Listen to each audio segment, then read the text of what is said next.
So I wanted to start with enchiladas, but I also need to observe that we are both wearing plaid flannel shirts today. Just 'cause.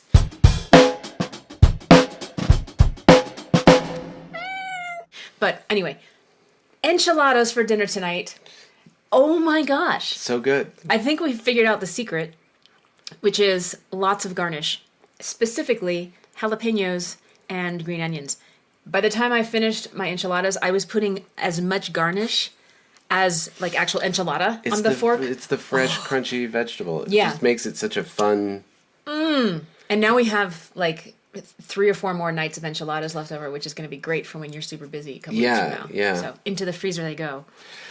Yeah, it's funny. I was just saying, too. I mean, that's one thing about how my grandparents used to eat, and it occurred to me while we were talking about it. Like, maybe that's why I thought their cooking was so good. It's like every meal always had, like...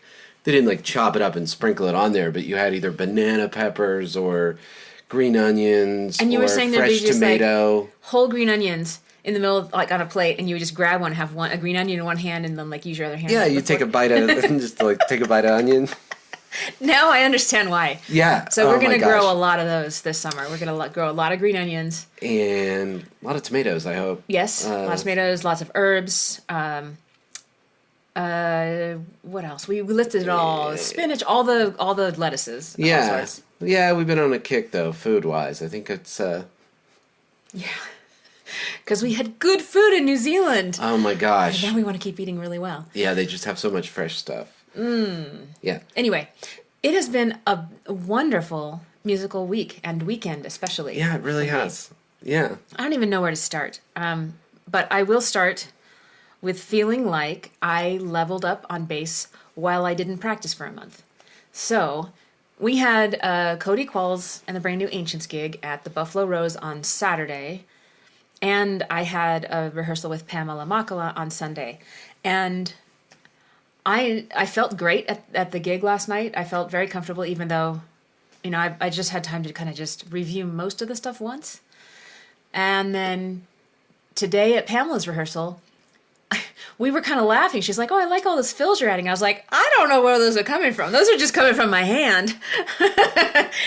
I just felt like something had gelled in my mind during that month. So I practiced really hard before I left for the trip because I played some stuff at the student showcase.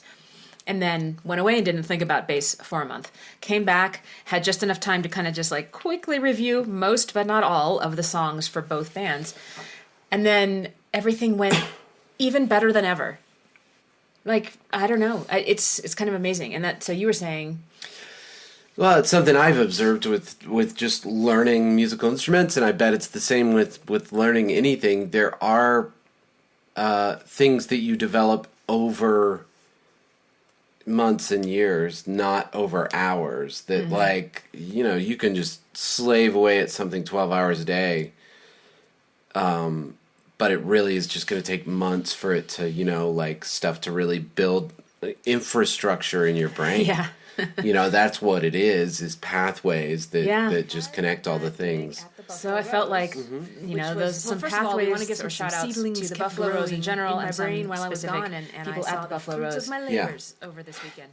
Just really nice to deal with. First of all, really took care of us. We love checking in. being there. It's Oh home my away gosh. from home. I mean, I say Yeah. that about a lot of venues, but then, like, you know. It is about less than 15 minutes from where we live, so it's nice and convenient that way. Yeah, as much as I love the vibe of all the different places we play, I mean, that's starting to feel like home base in a weird way. Like, we Yeah. just have such a great time there. That and the Oriental. Yeah. Like, you know, they're both 15 Yeah, minutes 15 from us. minutes either direction.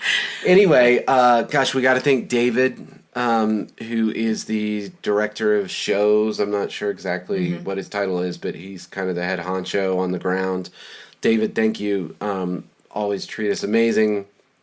Marco, so great that, you know, we get consistently asked back. Yeah. Yeah. That's great. And And Taylor on sound. oh, Taylor on sound. He's been there Yeah. for a while. Run sound for us half a dozen times at least. And yeah, just killed it. And with Cody too, I was impressed with his efficiency because Cody's show is also a technically complicated show. You've got Right, lots of microphones. backing tracks. Everybody has a microphone. Tons of microphones. In fact, we used all of their mic stands. Yeah. there's parts where a choir comes up. There's Right. parts where, and just wasn't phased at all. Taylor just took it all in stride. And, it was an easy sound check. Amanda Hawkins, got to shout her Yeah. out. She opened and, of course, jammed with us like she often does.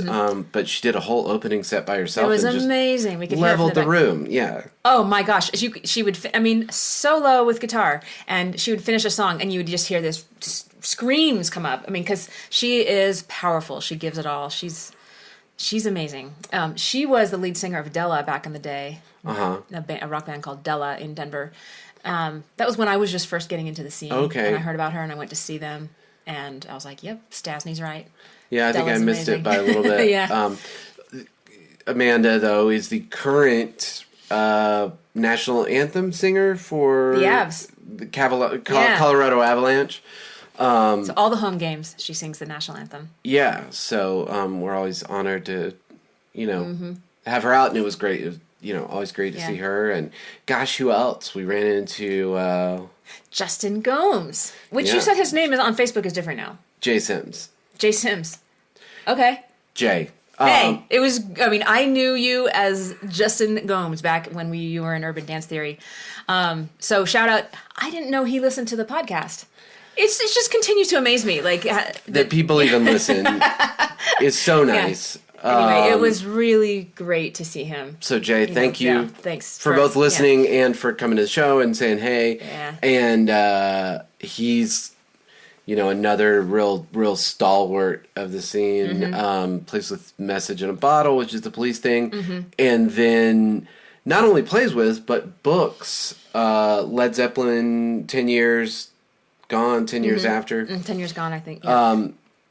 And they are busy. He keeps them very busy. Super busy. They gig. They're very successful. All very, very successful and great from what I've seen on Facebook. Unfortunately, we got to get out and catch them in person. So, boy, just great to see all those people. How'd you feel about the show? I felt great. Yeah. Yeah. Yeah. It was a tough one because we had to get our good buddy Ian Rollins to sub in on drums at the very last minute. Yeah, like So- the day of. I mean, it wasn't news the day of, but our rehearsal with him for the show was the day of the show. Right. So our Saturday was 10 a.m. rehearsal. We rehearsed for 4-ish hours and then Straight to the gig. rushed over to the gig, did sound check, and then did the gig. So it was Everything was still very fresh. yeah, it was actually that's really an helpful. upside. That's an upside. It was, it was a solid 12 hours of Cody stuff. Ian did great. He did great. I mean, And that is such a technical gig, and we'd added so many of our extended jams and so on. right. He has played with us before, He but has we played hadn't. with us. We hadn't extended a lot of those songs last time. It was he when played, it was so everything was at its most basic, and so it was all he- radio edits right at that point. and he really stepped in and did all that stuff. And I can't overemphasize not only learning the material, not only hanging in there, but like backing tracks Yeah. on top of that. And Yeah. we've talked about it before, but the thing about backing tracks is it's sort of the opposite of cheating. In some ways, it's like giving yourself this huge disadvantage because You can't screw up. you can't screw up, you can't deviate on the arrangement. You've got to stay absolutely on that click so that you know you're going with the backing tracks. Yeah. And to do 2 hours of music on one rehearsal at last minute On like that high wire. yeah. Yeah. And it went great. Yeah. We had a really, really good time. A lot dancier maybe than a lot of those, and it was just a blast. It Yeah, was. a really good I time. had a really great time at that show. Yeah. Great food. Buffalo Rose, by the way. Yes. I always forget how good the food is. I think of it Oh, I as a don't. venue, and I forget how good their restaurant is. I look forward to gigs there because of the dinners. Yeah. You had the striped bass. I did. Striped bass. So I see BASS and I want to be like, I'll have the striped bass, please. I didn't actually say it, but I had to catch myself. Yeah. Striped bass. Yeah, so if you are in Golden, Colorado, Buffalo Rose, great restaurant, great venue. Yeah. Gosh, what else? I feel like we were talking about so much. I know. It's just been like such a week. Let's see. There was me feeling like I leveled up on bass without practicing, which is always a nice bonus. Like, just let some time pass. You're gonna get better, yeah. Yeah, well, I think if you put the work in beforehand and then... Well, and there's a limit. You Yeah. can't stop playing for a year. But if you give yourself 2, 3, 4 weeks, your brain is going to keep recycling that stuff and working on it. And we had Pamela's rehearsal, which was just fun. I was, so there's that. Yeah, it was great. What else did we talk about? Well, and then today we went to the new Doghouse Music. Oh, of course. Which Yeah. I shouldn't even say new. I know that Kenny Vasco and his wife Liz, I believe. Apologize, Liz, if I'm getting that wrong. I'll just double down. Anyway, they bought it, 2 years ago. Who knows? You were thinking about buying it. I looked into buying it. So actually, we were gonna use this to get into the whole history of Performance High locations. Oh yeah, no, that's from a back good. then. Yeah, wow. So yeah, we taught out of out of Doghouse Music for a few years. And for background, Doghouse is a rehearsal studio facility, much like Sound Structure, which is our downtown Denver location. We have several rooms there, and Doghouse is a collection of 12 rehearsal spaces, and they now have a venue, little intimate venue, and what looked to be like a really cool studio, actual recording studio. Yeah. And so they have just done a ton of work up there. We were so impressed. Yeah. Yeah. They have really improved that place. We, as you said, that was your North Denver Broomfield It was location for years. And we were lucky to have that. Actually, let me back up to might as well go back to the beginning of Performance High. Yeah, where I started sure. teaching out of my basement in Boulder. So it was North Boulder, outside city limits, up near Boulder Reservoir. But I had a basement, so I taught my neighbor across the backyard how I tried to teach her how to sing. I'm not sure whether I was successful or not. She did not go on to become a singer, as far as I know. But so it was my basement for a while, and then I was like, okay, I'm really doing this. It's time to get a space, and I got it's the space you saw. It was on Table Mesa Road, in a shopping center, and it was an interior room. We've talked about it. We've talked about it. Have we? Yeah, because Casey HB got locked in there one time. Okay, yeah. And it was just, you had like a... it was like a patio sliding glass glass door. That was literally a patio door. Yeah, and it was just kind of in this office. You were was like in sort of in the lobby of this office or something. Well, it was second floor, wasn't it? Well, it was, but it was in an... Anyway, there was just a little interior room. There was some extra space that they decided to Yeah. make into a leasable space. Right. So we leased it. And we ultimately got complaints from the Ultimate Frisbee Association, which occupied the space next door. Right. The Ultimate Frisbee Association, by the way, Performance High's continual enemy. We've always had a lot of trouble with the Ultimate Frisbee guys. Well, for good reason. We were making a lot of noise. Well, yeah. Fair. They complained enough that I got kicked out of there. Yeah. And Where did you go next? to Doghouse. Okay. Really? That was right after. Yeah. Yeah. So I did not know we were getting kicked out until I only had a few days that I had to be out. Because they were sending letters to the mailbox at the shopping center, which I never checked. Oh, yeah, sure. I never checked that yeah. mailbox. Right. So finally I got a phone call saying, have you guys been getting the letters? You're kicked out this Saturday. And I was like, what? Oh my gosh. Commercial real estate. Yeah. Yeah. So I called Gary at Doghouse and I was like, do you have any space for us right now? And he said, in fact, I do. And I was like, oh my gosh. So we moved into that room. That cool corner room. Yep. Yeah. That cool corner room at Doghouse. And we taught there for a few years. And then, let's see, it was either sound issues or space issues or both. I think we needed more space, and there were some times it was very difficult to teach there because of a lot of noise. But you were starting to get enough teachers working where it became like a lot of overlap schedule-wise to have just the one room. Right. So then I went and actually got a commercial space where we have one now at 120th and Main. Right. In Broomfield. Broomfield, which is a 4 or 5 room facility. 4. Yeah. But in the meantime, before we got the space we have now, Gary Lennox, the previous owner of Doghouse, listed it for sale. I mean, the business and the building. He was done. He was retiring. And I seriously looked into buying that place. Initially on my own with investors that I did not have, but I thought I would find them. And then secondarily with a couple of other guys who were interested in buying it.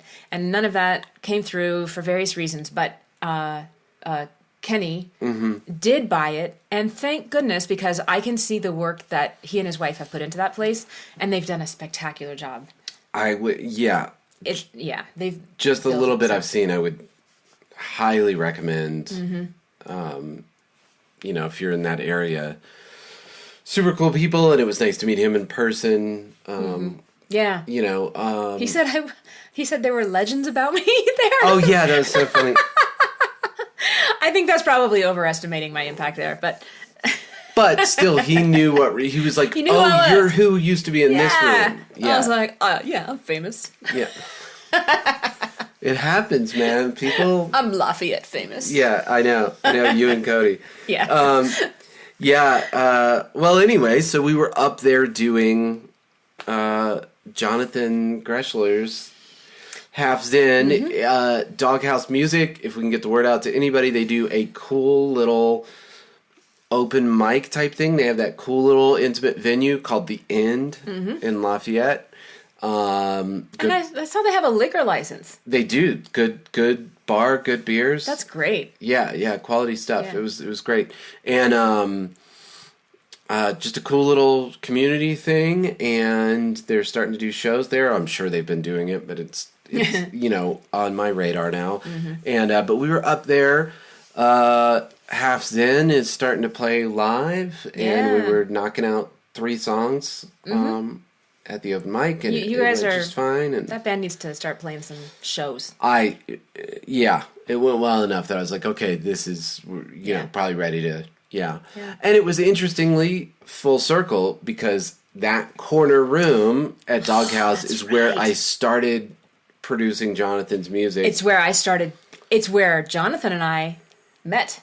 Right. He found me for voice lessons by asking Gary, the previous owner of Doghouse, who he recommended for voice. Wow. So Jonathan called me, and we set up voice lessons, and he worked with me for a while, and then he worked with Kristen for a while, and he worked with Raylan for a while. Right. I think he's back with Kristen now.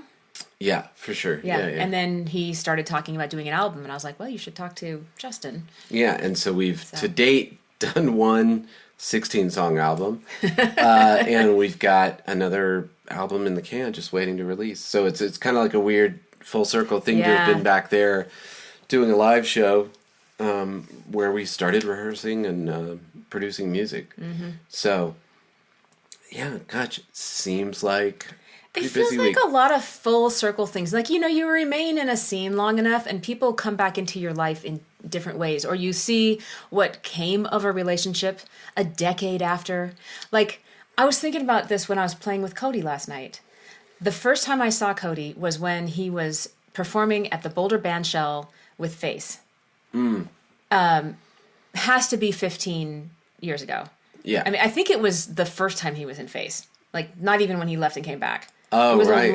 It was back when I was still, like, actively going to a cappella shows. So it tells you how long ago that was. I mean, and it can't be overstated how much of a Colorado, like, not, Face has just been a real staple of the Colorado entertainment scene. Yeah, for those who don't know, time. Face is a vocal rock band, i.e. an a cappella group that sounds very much like an actual band. And they've toured around the world. Russia, huge. Australia, they've done everything. They've played at Red Rocks twice. Yeah. So, but I saw him, and I just remember, I noticed how good he was as this new singer in Face. And if someone had, like, visited me from the future and been like, you're going to be his bass player someday, I would have been like, I don't play bass. What are you talking about? And he's an a cappella singer. What are you talking about?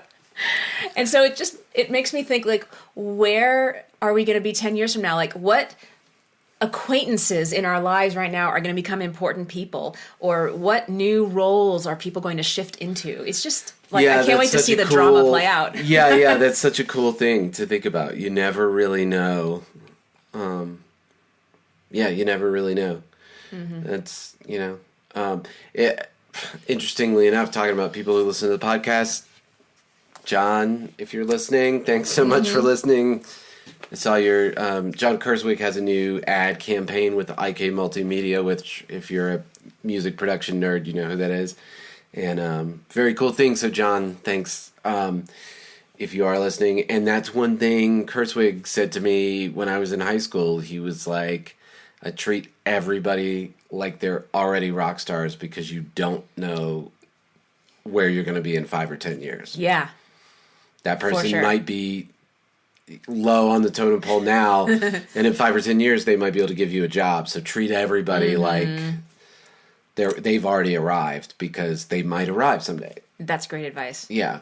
I would love to leave that podcast right there, because that's solid gold. Yeah. Solid gold advice. Johnny K. So who are we sponsored by this week? I was thinking we might be sponsored by jalapenos and green onions. Right. The concept of garnishes. Right. Or Doghouse Music. Sponsored by Doghouse Music and Big Garnish. And of course, as always, Performance High. Voice and Music Studio. Yeah, that thing. That place you work? That place I spend my life at. To be fair, it has changed names twice. Yeah, well, that's... I mean, it's always been Performance High. Right. But it was Performance High or Artist Development or something. And then I don't voice... know. Yeah, or as Cody says, pff. PH. I take voice lessons at pff. PH. Okay. Oh, one more shout out. I forgot. Brenna Stanley jumped in on background vocals for Cody. Oh my God, it was so good. She did great. So good. With like 2 days notice. Yeah. Because right. we didn't know Carissa had moved out of state. So we were down, we had 2 subs. Yeah. And the show went just fine. So that was a real blessing, and always just, man, we're so lucky. We have such good hangs with everybody, and like that's part of the fun is like hanging backstage and just you getting zinged by Lily. Yeah, me and Lily are always needling each other. She tries to keep you cool. Yeah. But you're too old. I know. Lily's what, 13? 13. Yeah. All right. So anyway, thank you guys. Once again, man, we're always so honored that anybody listens to this at all, and we really appreciate it. I think it might be time to stop saying that. Like, we're still surprised that people are listening, but maybe we need to get used to the idea that people like this. I was trying to do like a faux humility thing. It's Never mind. It's so over. All right, it's done. Done. Okay, see you guys next week.